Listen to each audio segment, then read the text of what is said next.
say by next year will be our 40th year. IPMS here in the Philippines. What's IPMS, sir? IPMS is International Plastic Modeler Society, and it's international. No? So we have, as I said, international. So you have so many plastic modelers all over the world, and we hold conventions like this to promote, every year to promote our modeling, plastic scale modeling.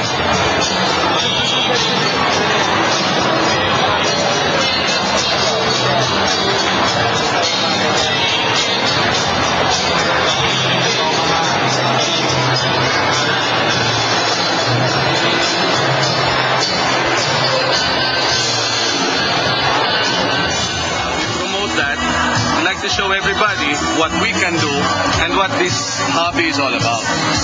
It's not really expensive. Akala ng mga ibang tao, it's expensive. But when you start, you don't really have to get into the really expensive stuff. Yeah. So basically that's about it. Here we have fun. We get to know a subject matter. It doesn't have to be military. As you can see, meron tayong mga aircraft. You have not only military, but you also have private planes.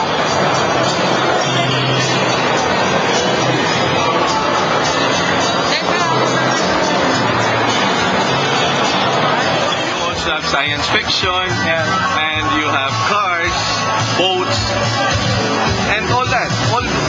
In other words, anything under the sun. How big is the group, sir, in the Philippines? I mean, how many Filipinos are doing scale modeling? Do you have any idea? And this is within our club, we're about 150 at least, no? Professionals and students. Professionals.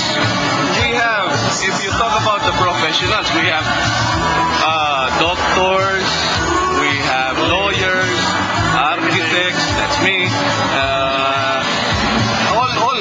Almost all corners. You have pilots, and all the professions we have here. We have students. So it's not really, it's a mixture of almost everybody. So, and who share the same passion for scale modeling. And on plastic. And they're not toys, as you said.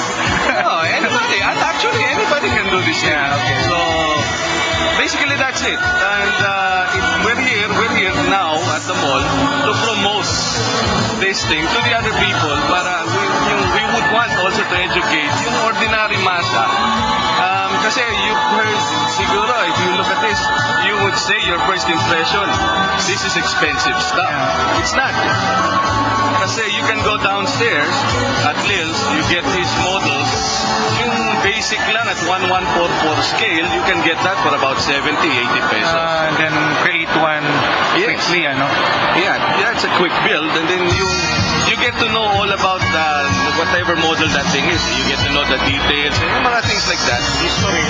History about it, how it was done, and all that stuff. That's basically it. And yun nga, as I said, it's not really that expensive.